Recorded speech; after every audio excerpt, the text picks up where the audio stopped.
welcome to the Content Bite, a podcast for freelancers who use their words to make money. I'm Rachel Smith, a freelance journalist, copywriter, and content producer. I'm also the founder of Rachel's List, a jobs board and community for Australian writers and other creatives. And I'm Lynne Testoni. I'm a journalist and a content writer as well. Rachel and I are your weekly co-hosts, and every week we're bringing you all kinds of tips, tricks, and some fabulous guests to help you make the most of your freelance business.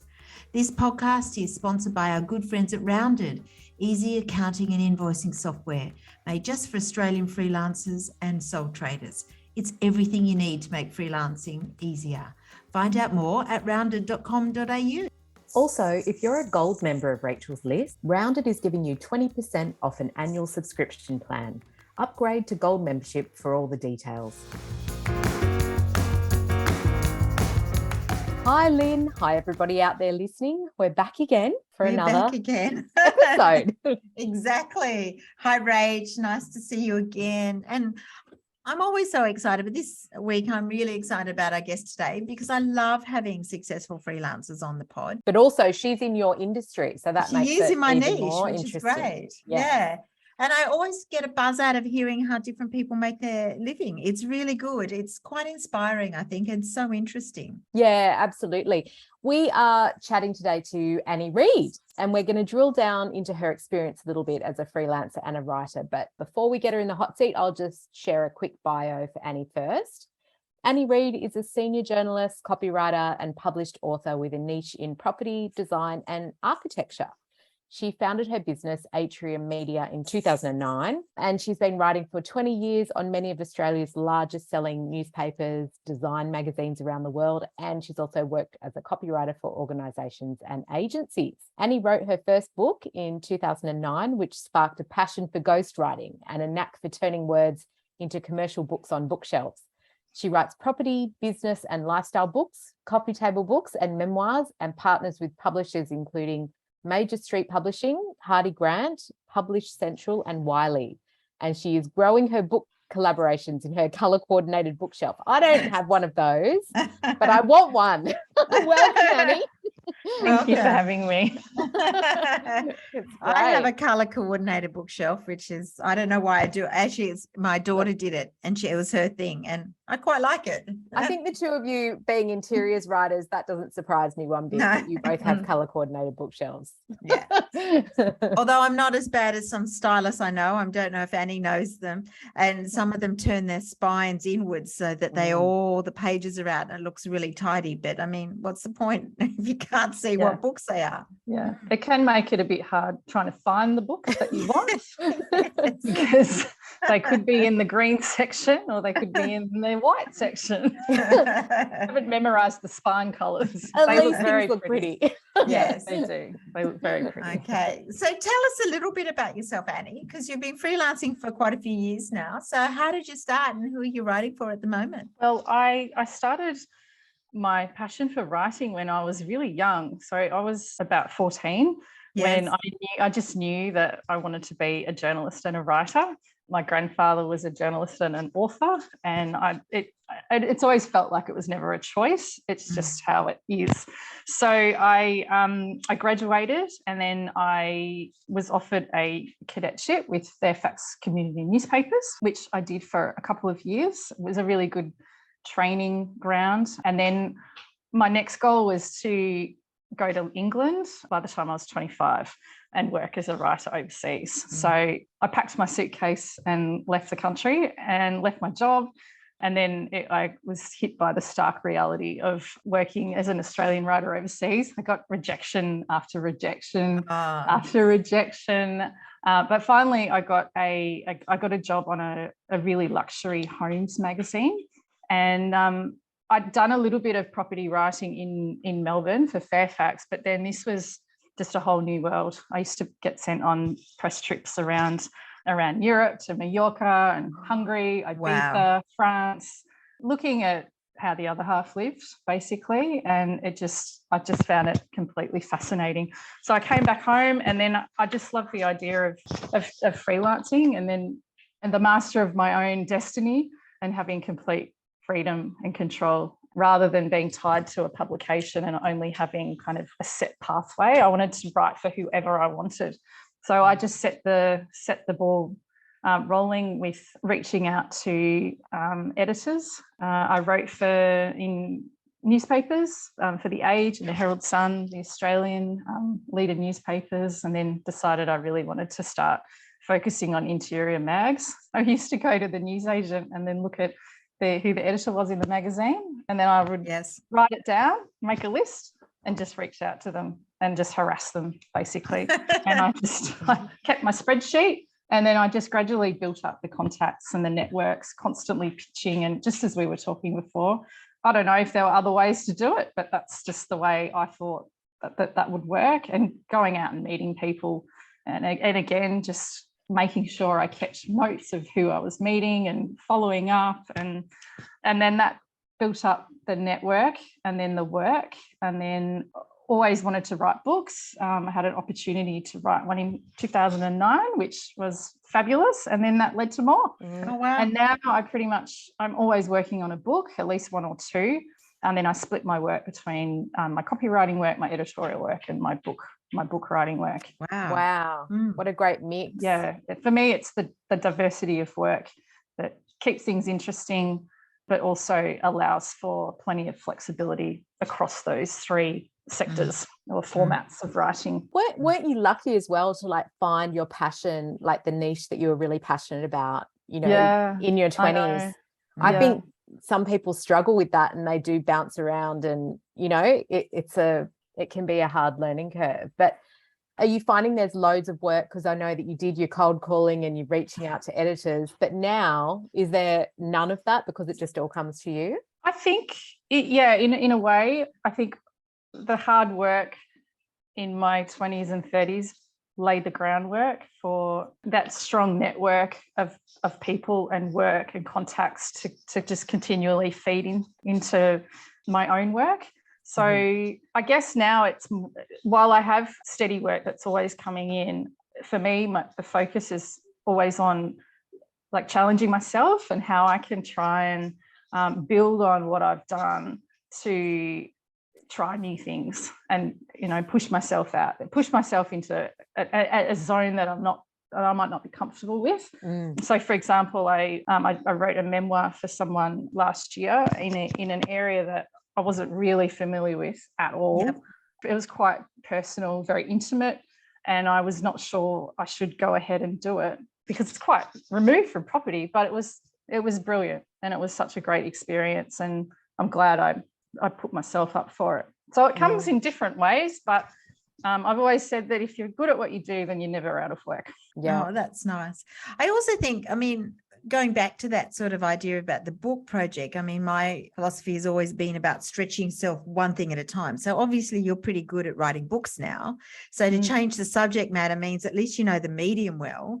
So you just had to learn the subject matter. Sometimes it might be the opposite, whereas maybe with those first property books, you knew the subject matter really well. What you had to learn about was book publishing. Would that be right? Yeah, I think so.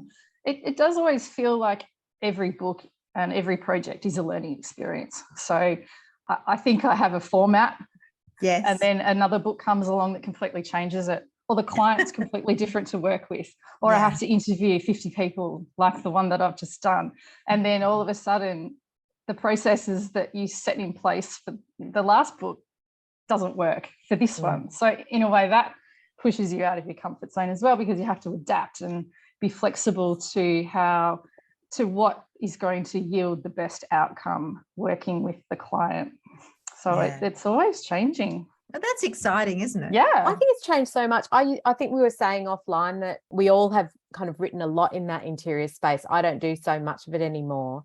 But as a journalist who has written mainly for interiors magazines, the next sort of step up or the next challenge is really moving in that content direction and, working for brands and working, Lynne, you've done that so successfully. You sort of juggle both the brand writing and the editorial side of things. Yeah, I think so. And then, of course, I guess this is the question for Annie, is how do you find your clients? Because I find that people somehow in that industry, the design industry sort of came to me, and it became my niche almost by accident, because the more you do, the more people know about you. And a marketing manager of one design or interior brand, hears about you from their friend who's a marketing manager at another one, and then it sort of flows on. Is that what you find? Do you do much marketing? Or I don't. It's something that I would like to tackle next year. Yes. Because I just haven't needed to. Yeah. I find that the marketing that I do is all about relationships. Like that's the form of marketing for me. So I love getting out and meeting people and going to events and giving out my card, and that brings business. And I find that's the most effective form, other than, I guess, people coming into contact with me through referrals. Mm-hmm. I just find that if you're always kind and you always be respectful and friendly and welcoming and inviting, then I think people remember that. Mm-hmm. And it just, Melbourne's a small place. Like everyone knows everyone, especially in interiors. So it really helps just to be a good person. Yeah, I totally agree that, relationship marketing is so important no matter what niche you're in. And sometimes we do drop the ball on that. Do you do other things other than getting out and actually meeting people face to face? Like, do you send Christmas cards to clients or things like that? What are some of your other strategies to make sure that you're filling your pipeline for the next year? Top of mind, as they say. Top of yeah, mind. Especially this time of year, Yeah, I like to send a present. So if I've worked with someone and it's like a book project, then I'll just go out of my way to find something quite personal. Mm-hmm. So it might be like a card and just something small, a little present, and I just pop it in the post and off it goes. But it's just a way of being thoughtful, and often I'll also do it with, say, for someone that I've just met who I feel might be a really good person to know, that they might have really good connections. So I might send them a book.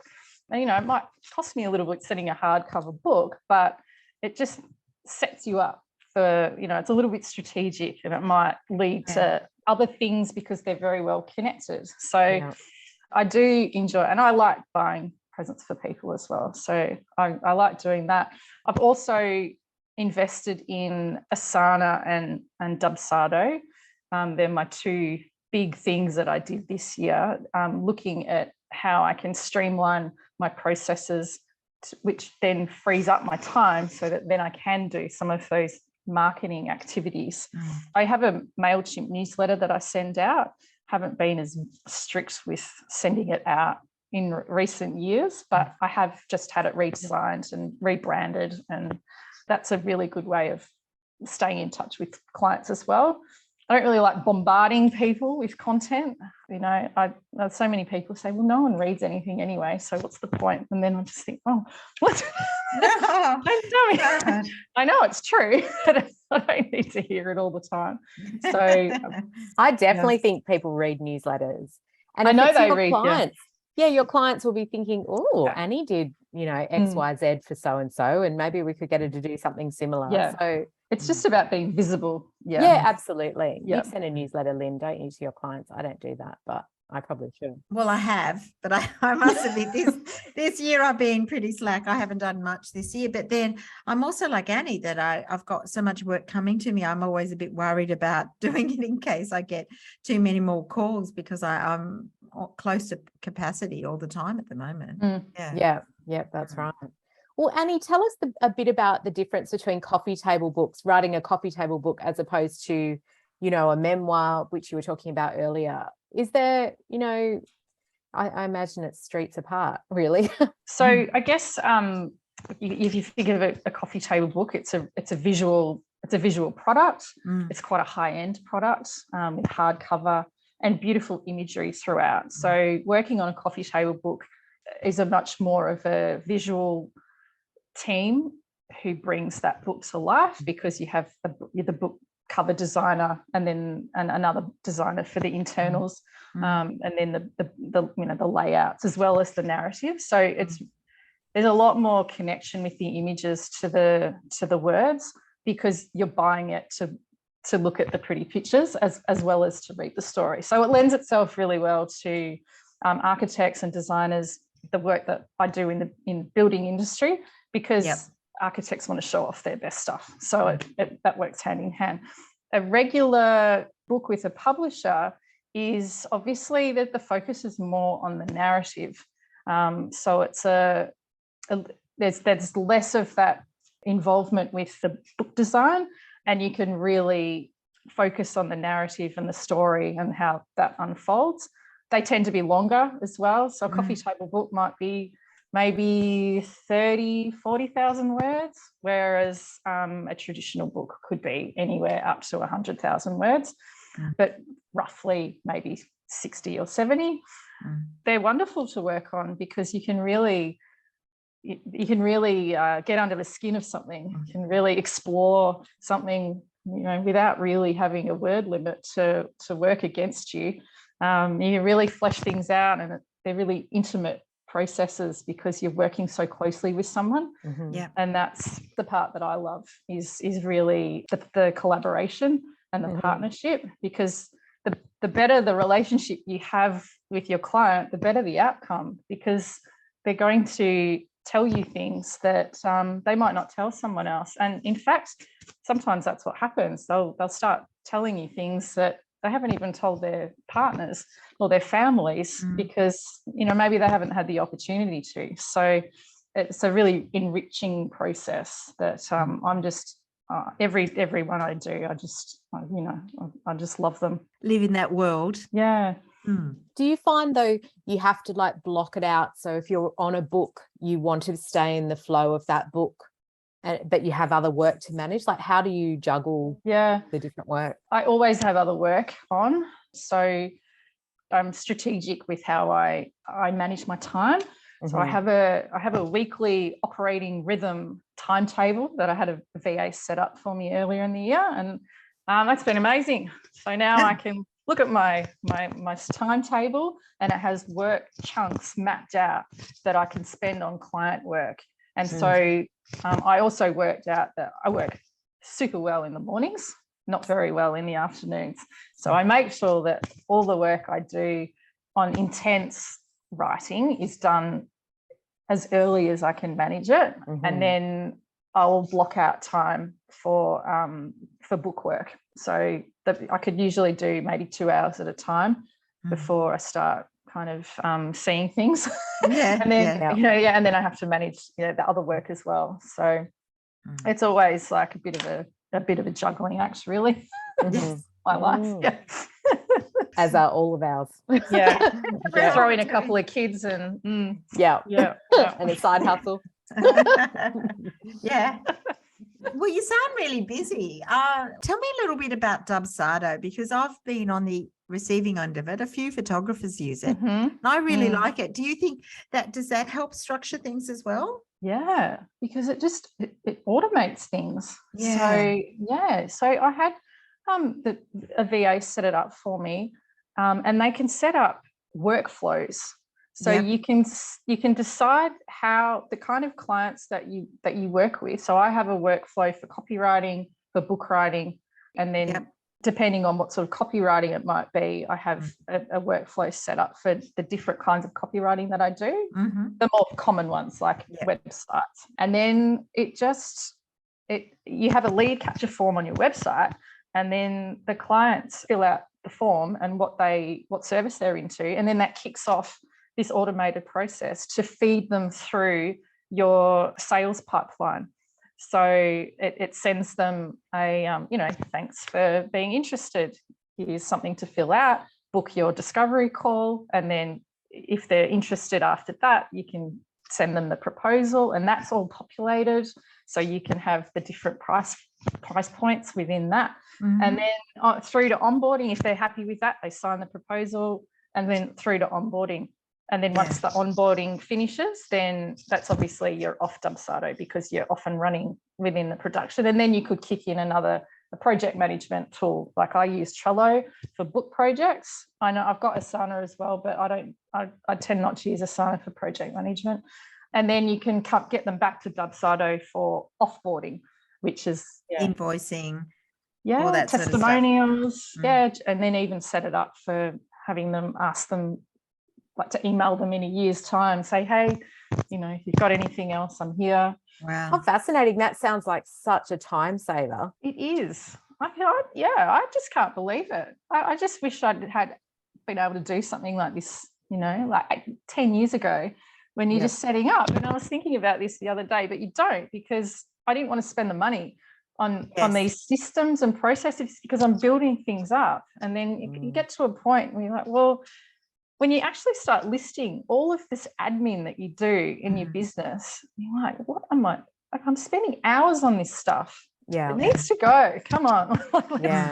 Let's set something up to streamline it. So it's still a work in progress, and I'm still getting to grips with it. Because it's automated. You have to make sure that it's working seamlessly, so that you're not sending clients the same thing 4 times or whatever. But the goal is to have that completely bedded in so that I can roll it out. That's awesome. You mentioned that you've got a VA, or that the VA has set up a few things for you. Is that person someone who works with you, you know, regularly? Do you outsource other things as well as, you know, the VA admin help? I've worked with this company for the past year, and I engaged them specifically to set up systems and processes. So we've completed that work now. And then next year, when I'm looking at, say, some of the more marketing aspects of my business, then I'll probably get them back on board. So it's fabulous just having another voice or another body helping you in your business, because I've always just done everything on my own for so long. And it's really nice when they say, oh, let me take this off your plate for you, Annie. Yeah. Please. Wow. I think it's almost like you have to just go, I don't want to do X, Y, and Z. It's really a conscious thing, isn't it? And Lynn and I have talked about this so many times with audio editing. We don't want to do it. No. we couldn't We agree. have the wonderful Josh who does it. Wonderful Josh. And that decision, that small decision, made me think, well, what else don't I want to do? You know, and it's a really conscious thing that you have to claw back the time by deciding to, you know, outsource those things. And it really can make a massive difference, I think, as well. There's a cost involved, obviously, too. So you have to make sure that offsets. Although it's interesting with something like Dubsado, I've heard about it, but I guess having somebody else who has experience and expertise set it up for you takes away a lot of the stress. So you often hear about these great systems. Oh, I couldn't have done it by myself. Yeah, absolutely. I think I know what my strengths are. It's basically writing and nothing else. So, but that's okay. I'm fine with that. I think that's a bit of self-awareness that we all have and we need to have, because sometimes we do have this idea that we have to be good at everything, and that's just ridiculous, isn't it? Yeah. So do you have a daily or weekly routine? You talked about one of the plans and a calendar. Talk us through your usual week. Yeah, so I work 4 days a week, Monday to Thursday. And then with the weekly timetable that I have, it's very structured. And I know that may not work for some people, because it feels, you know, like when I think back, you feel like an office job. Like I didn't sign up. Freedom, that's what I signed up for. And now I have these kind of things all mapped out for me. But it schedules time for family admin, you know, and normally I might do that at night, but no, here I have 1 hour and I do it at this time, and it's all set there for me. And then there's time for invoicing and proposals and, you know, things like that where I can just check into Dubsado and make sure everything's on track. And then there's client work, and then there's also in the business work. So often in the past, I've just focused completely on client work. I haven't done anything in my business. So now there's a really good balance, and in my head that works beautifully, because I'm giving time to everything within the business rather than just flapping about and thinking, I've got to do that, or I have to do that, and I'm running out of time here. I just say, no, there's my time. That's when I'll do it. And it's just been really liberating in my head to have that kind of approach. Is that what you guys do? No. Yes.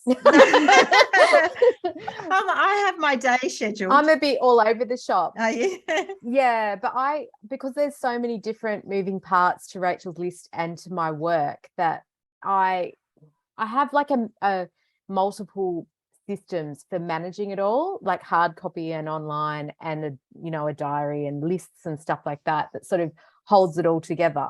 But I love hearing about color coded, weekly. You love stationery. Come on. I do, but I also, whenever we talk to people who have color coded their week down to like with this military precision, that really appeals to me. But I know that it wouldn't work because something is going to happen, and that 3 hours will be, like it just.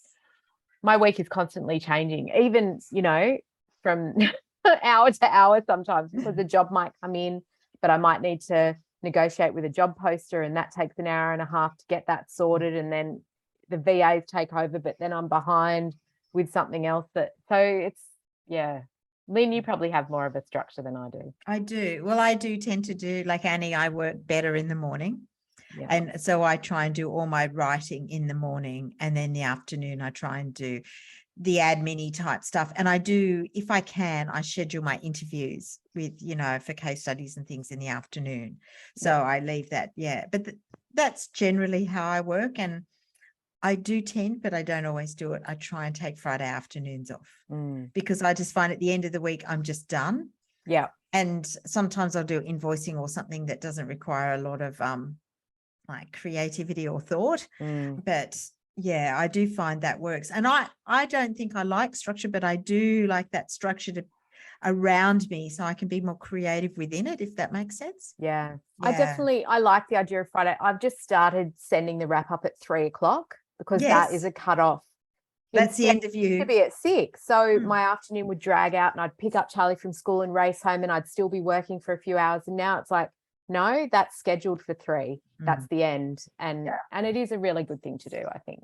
Yeah. We did want to ask you about pricing and setting rates, because that is a huge thing for freelancers. And now that you're in that more senior position, you're probably in the swing of, saying to people, this is what it's going to cost, instead of, wrangling with someone over a price. Is that the case? How do you go about setting your rates? I've tried a few different things over the years. And I find that most of my projects are project fee based.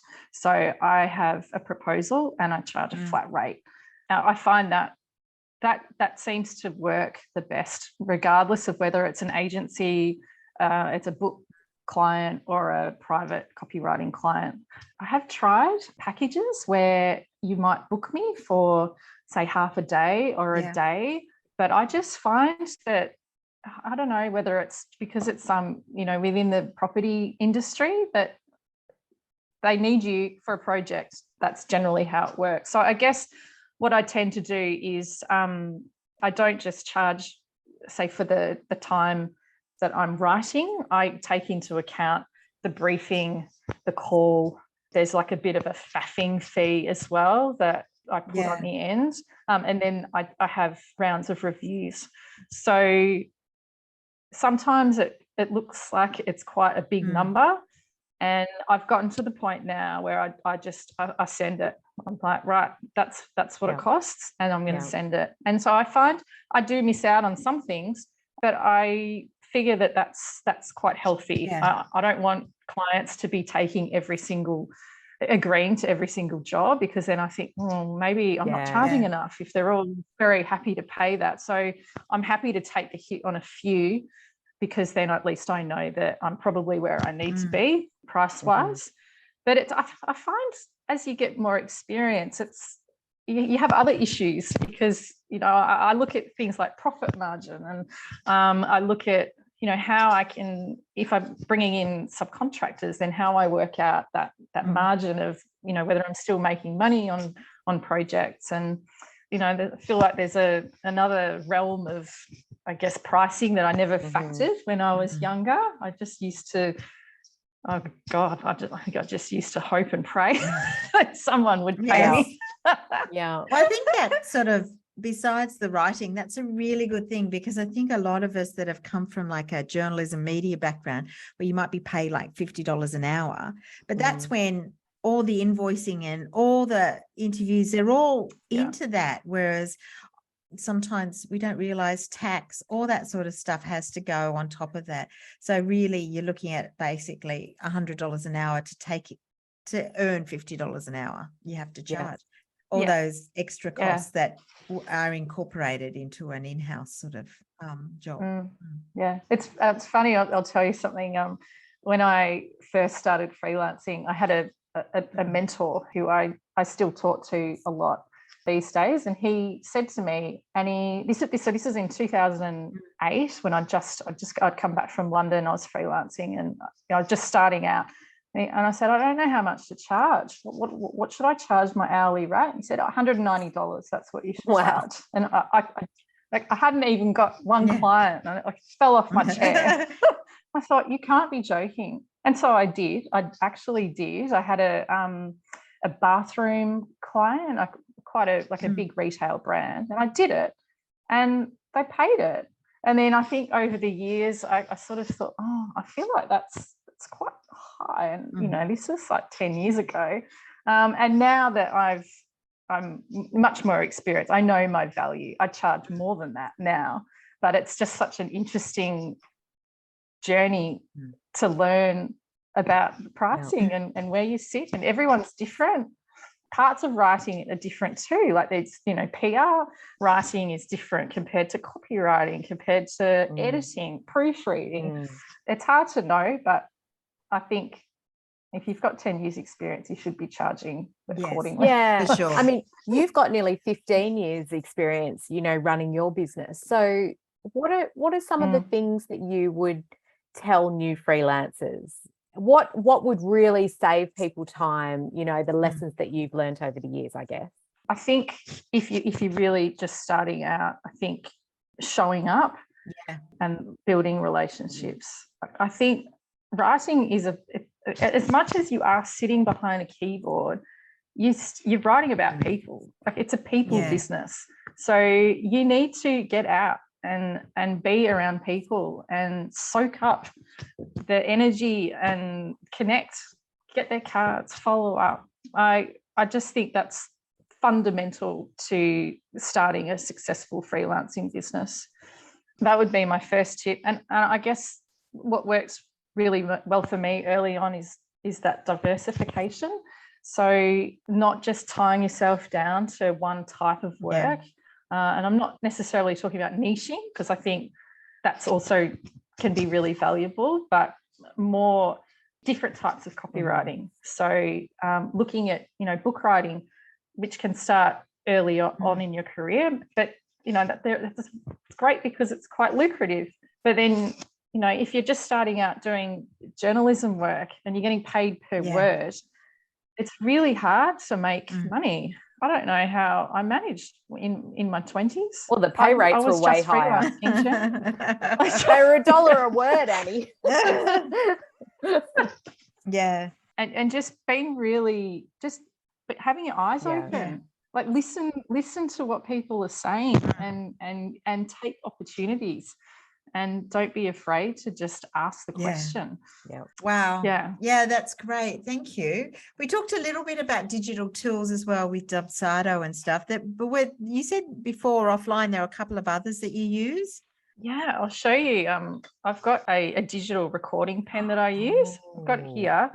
It's called LiveScribe, and I've had 2 or 3 of these pens, but basically it's a recording pen, and then you record your interview on the special, it's like dot paper, and then you're able to play back the interview by pressing the pen on the page, and it'll play back the interview at that particular moment. So it's really handy for when you need to go back to a part of an interview and you can't remember. But you've got your notes and you just press it, it plays it back. And then I take my recording, I put it through and upload it to Otter, and then it spits out a transcript. I export it into Word. My job is so much easier as a result of having those 2 tools. So that would be that's my favorite thing to use at the moment. And then I use, like for finance, I use Xero, which I absolutely love. And I use the Profit First system, which I set up a couple of years ago. And that's been wonderful, paying myself profit. I love doing that. That sounds good. Yes. Amazing. Oh, well, thank you so much for sharing your career journey with us and all your tips. And I love all your systems as well. I'm going to have to think about that. It's a never-ending systems process, are everything, isn't it? We actually did have an amazing systems guru on the podcast who really helped set Rachel's list up with all these systems as well. So I think that is everything. And we don't. You need systems. You we don't think about it in the beginning, but it can really help save you so much time when you're building your business. Takes you to the next level, really. That's what it does. It really does. Yeah. Well, it's all about saving time. And I mean, you said something that was really interesting, which was that by investing in those tools, it makes creative space in your head. And I mean, that's what we all crave, isn't it? Yes, for because sure. then we can do our jobs. It's so true. It's completely invaluable. Yeah. Well, I think this chat is going to be very valuable to many writers out there who, especially those who might want to make a move into freelancing and, you know, make it a long-term career. So thank you again, Annie, for everything you've shared. Thank you. Yeah, I think that brings us to the end of the show, doesn't it, Lynne? Yeah, thank you. Thanks, Annie, for being our guest this week. Just tell us where people can find you. My website is www.atrium.media, and I'm also on Instagram under @media.atrium. Just to throw people. That's right. Well, we'll put links in the show notes as well. And thank you again to our sponsors, Rounded, easy accounting and invoicing software made just for Australian freelancers and sole traders. You can find them at rounded.com.au. Okay. We'll see you next week. Thanks. Bye. Bye.